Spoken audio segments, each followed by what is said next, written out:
Welcome in. Um, got a video here from Fox News. I haven't checked it out yet, but from what I've seen, it's something alluding to tax cuts. So we can just go ahead and jump on into it.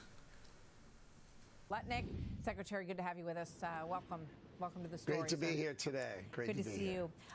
So what about that? You said on CBS that President Trump wants no taxes on people making below $150,000 annually, and our sources are saying that Hey the now, Treasury Department doesn't have any plan to put that into hold action. on. You gotta No, hold. no, Yeah, that's yeah. taking it out of context. Hold on.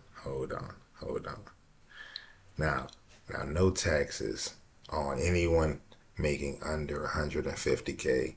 That's That's big news. Why haven't I heard about this more? I mean, clearly you got something more to say, because that that's a big statement right there, man. So let me hold on. Let's just keep it going for a second. What we discussed was when the president balances the budget, his first move is going to be he has suggested that he would like to waive taxes for people under $150,000. That's aspirational. That when we balance the budget, and let me tell you. Clearly you got something more to say, because that that's a big statement right there, man. So let me hold on. Let's just keep it going for a second. What we discussed was when the president balances the budget, his first move is going to be he has suggested that he would like to waive taxes for people under $150,000. That's aspirational. That when we balance the budget, and let me tell you, he's got a plan to balance this budget. Right, we are going to. Okay, see that makes a little more sense. You need to balance the budget first. You can't. We're in a deficit, man, and that money's got to come from somewhere. You can't just say you're gonna wipe off this much, feasible, a government income with no plan on it. You know what I mean? So yeah, I can get behind that. That makes more sense. Now here's the thing: we got like a deficit of like $2 trillion, bro. You know what I mean? Like we owe like 30 something. I'm sorry, 30 something $1 trillion, bro. But our deficit, like we were paying $1 trillion on interest payments. So you would have to, like, that's a lot of people. That's most people, bro, that are making under 150K. So that's a lot of bread. And where that comes from, and all right, I think I'm going too much. Let me go ahead and get back to letting Nick over here talking these words. To take $1 trillion out of the waste, fraud, and abuse plan to balance this budget, right? We are going to take $1 trillion out of the waste, fraud, and abuse of all of our entitlements and all of our systems and all of our waste. And then we are going to raise $1 trillion. That's the Trump card. The Trump gold card is going to be a huge revenue producer. Tariffs are going to be a huge revenue producer. And then getting rid of all the tax scams like Ireland making $75 billion budget surplus. We've got all the ships of the world having light. All right, this is my ignorance speaking clearly, because I didn't know Ireland did anything. And this is no disrespect to Irish people. I don't know a lot. But what did Ireland do? Ireland got 75 million for what? Huge revenue producer. And then getting rid of all the tax scams like Ireland making $75 billion budget surplus. We've got all the ships of the world having 75 billion. That's ridiculous. But I guess we gotta, if there's fraud or waste or something going on there, yeah, I think we need to stop that up, man. We hemorrhaging over here in America, so we gotta plug that hole. Liberian. I mean, imagine a Liberian flag so they get out of paying U.S. taxes. You cut all that stuff out, you got a balanced budget. But on the way, we're going to cut no tax on tips, no tax on overtime, and no tax on Social Security. So when should Americans expect? Those are really nice platitudes. I really hope that comes to be fruition, because I know there's a lot of people that really could use that. And for everybody else, just let them have a win. A balanced budget by what is the goal on that, Howard?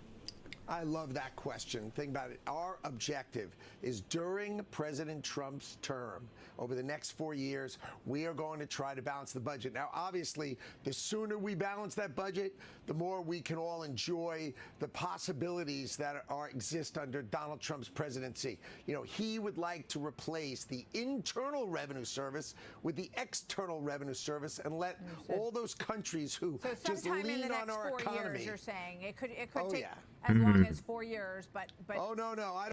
Now, honestly, I can't get upset at that because to think about that, we are the Internal Revenue Service. Everyone that pays taxes and pays into the government, we are the internal revenue like generator. That's what we do, right? But if now we can put some of the onus on the people that are actually extracting value from us, then like, hey, I mean, that's a weird phrase and due to the External Revenue Service, but I mean, yeah, it's an interesting idea. You know, and I guess that's in the form of these tariffs that's going down. You know, a lot of things tariff wise have, I mean, negotiation using that. That's a that's a big trump card. Ha, take it. But it really is. You know, if you are having regular tariffs and then you hit them with a reciprocal tariff, but then you can, you know, kind of leverage taking one of those away, more than likely, you know, you get more wiggle room from somebody who was being a hard ass. So, I mean, I get it. You know, business is business. And I mean, we haven't been running like a business in this country for a hot minute. So it's kind of nice and refreshing to see. I don't want it to take 4 years. Okay. We want it to take 3. We want it to take 3, and obviously, aspirationally, Okay. I'd really like it to take there- 2, so just- that he has the last 2 years to hammer away, get rid of the Internal Well, that's a Revenue good, Service, a and good start to aspiration. replace I it with think the everybody External would love to Revenue see Service. a balanced budget. But just to be clear on this, you said that no taxes for people under $150,000. So you're saying that could happen in the Talk next about 2 it. years. So I'm just looking at the numbers here. The bottom 90% of the U.S. tax base is people under around $150,000. That's the way they lay. Called it. That's the bottom 90% of the U.S. taxpayers are making from 0 to 169K. So that's most people. That's 24% of the federal tax revenue. Dude, that's a big number, man. But at the same time, it's saying 531 billion in federal taxes. Now, I could be incorrect, but I think they found more than that in the fraud from just the USAID. So, I mean, the more we talk about it, the more it seems like it could be plausible, but I'm still trying to see what's going on. Let's get back on it. Lay it out. That There is you go. $531 billion in federal taxes. It's a quarter of all federal tax revenue. So you're saying in 2 years we could be in a position where people who make under 150K will pay no taxes in America? Well, this is aspirational, right? When we balance the budget, that is a move that the president has on his mind and that he has discussed. Balance the budget, and then let's take care of all of the people. Like you said, the 90% of Americans who are 150,000 or less. That's why they elected Donald Trump. That's why you've got Elon Musk and Doge. You know, everybody forgets why if you take $1 trillion out of the waste, fraud, and abuse of our systems, and then you have the tariffs leading, what Donald Trump is leading with, and then you produce drill, baby, drill, right? And then you have the Trump card probably raising between $500 billion and $1 trillion a year. You've got a balanced budget. How You've many got a people have you fundamental got change of wanting America. the Trump gold card so far, Howard? How many people? Well, we're going to announce over the next 2 weeks a pilot program, Yep. which is going to help Congress be able to score that in and help this reconciliation bill. But we expect tens of thousands. Oh, just if you didn't know, the gold card is an option where people outside the country can pay, I think, $5 million to basically get like a premium subscription type green card, but it's a gold card. I mean, I'm not gonna lie, from the branding perspective, like, I get it, hey, but I think that's the gist of it. So ultimately, companies, people that are business oriented or have an investment or have 5 million, to expense that way, they are more readily available. It's more of a fast track process, so they don't have to take all the time that the normal channels would go through. So it's like going to Universal and getting an express pass. You know, you're gonna pay more, but your experience is gonna be way better and very different. So let's get back on that. I mean, just the inquiries I've had, tens of thousands of applications at $5 million each. We are working our tails off to balance the budget for the American people and for Donald Trump. That's why they elected Donald Trump, and he is working really hard at it. You say the goal is in the first 2 years. That would be when the midterm comes up, so that would be a pretty big deal. Let me ask you about this. I want to play this because Doug Ford and you are about to meet, correct? The premier from Ontario. A lot of heated conversation going back and forth. I should point Doug out Ford to is people coming, that, and the Minister of Finance is coming. Okay, so great. the central government is coming as well. So Doug Ford was always a big Trump fan, but now he's saying that, you know, he feels that the United States has turned the guns on their closest ally. He says it's so disappointing. I'm sure you're going to hear some of this in a few minutes from him, that the U.S. is attacking the families of Canada, the food on their tables. But here, let's go to call for number one, the back and forth between President Trump today and Doug Ford. Watch. We don't need their cars. We don't need their energy. We don't need their lumber. We don't need anything they have. We're your largest customer. There's no one that buys more products off the United States than we do. You're going to be paying a lot more for everything right across the board because you can't get aluminum anywhere else. You only produce 16% of your aluminum. We ship in over 60%. So any. See, here's the thing, right? So America is naturally very rich. Now, to my understanding, and of course, you know, I stay under a rock, so I I could be incorrect. So take it with a grain of salt, but feel free to look it up. We are naturally material resource, like very rich, right? Very wealthy of a country. And I think there's just a lot of legislation that prevent the, I guess, mining of those resources. One particular incident, right? You have California, which has devastating fires, all the water next to them, and I don't know, some fire hydrants ran dry. You know, it's unfortunate when we have our own citizens that are going through harsh realities because of red tape.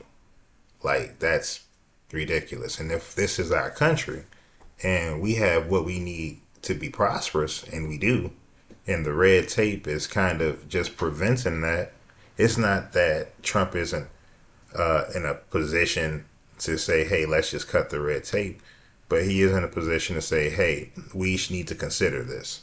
So honestly, when you got countries like Canada and things, they all talking this hot game. I mean, it's cool, you know, bully woolly for you. However, once we depend on, you know, become self-sufficient, like, and we don't require much, and we come to you for like things that we need in surplus, like, it would probably behoove everybody involved to just kind of let's just play in the same sandbox and let's just see where this goes, man. You know, roll with the punches, be neighborly, figure it out together. Because otherwise, you know, if we are forced to be self-sufficient, which is the way we're trying to get to anyway, because we need to be there.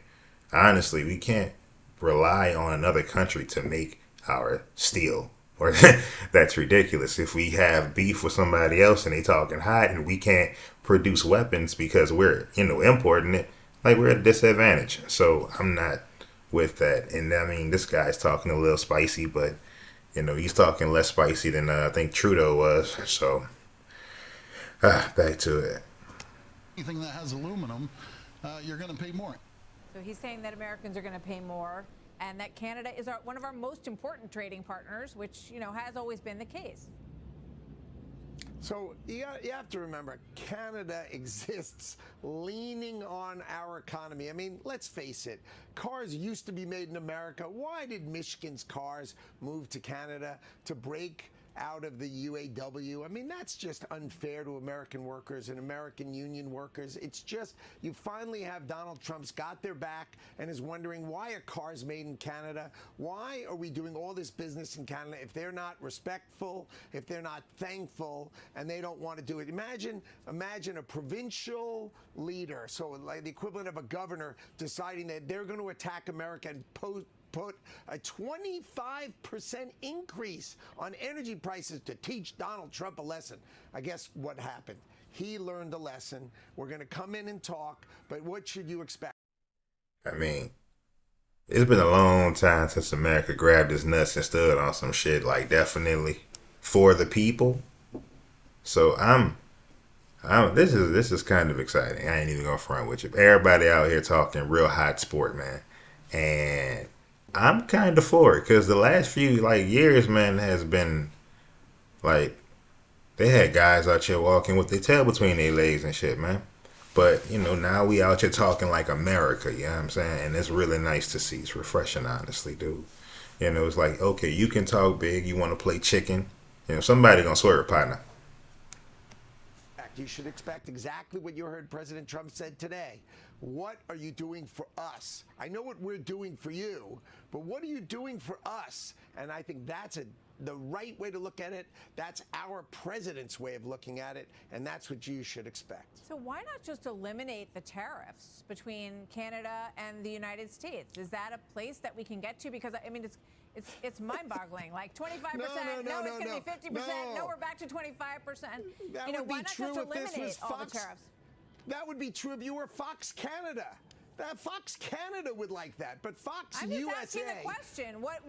So I heard President Trump moments ago say $200 million we send in aid essentially to Canada. So are we going to eliminate that? I mean, tell me what the starting points are. That's what I want to know. The starting point is we care about America first. We care about American workers first, and we want to bring back those jobs to America. So we're going to bring back more and more jobs to America. We don't want to buy 60% of our aluminum from Canada. We want to bring it to America. We want the cars to America. We want to make America great first. Then we can worry about Canada, and that's the message. America first, then we worry about Canada, I just have a few seconds, not Canada and first. tell me, how quickly can you build? I mean, honestly, that's true in any relationship. You can't, try to fix somebody else's stuff if your stuff is broken. You know what I mean? How you really giving somebody advice and you can't fix the problems at home? So right now, America, respectfully, just like, hey, bro, we need to take care of us, our people. We need things. And that's no shade, no shots to anybody. Of course not, because it's not a shot to take care of your own family. And at the end of the day, these nations are families. So before we can reach out to assist anything, we got to take care of us. And I mean, we got a lot of problems. It just is what it is. You know what I mean? We're sick. We got to be recovered. That's just what it is.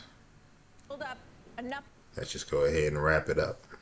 factories to cover that aluminum in the United States. How quickly? Well, let's talk about cars for a second. Under Trump, we had 80% utilization of cars in America, and under Biden, it went down to 60. We've got 40. We've got 2/3 capacity in America. We're going to bring back car manufacturing now. Well, I think everybody would like to see that. Howard Lutnick, thank you very much. Good to see you, sir. Thanks for joining us. Have a great meeting. All right. I want to say thank you guys for tuning in. This has been pretty interesting hearing what's going on, seeing what's going on. I hope everybody has a good day. Stay up.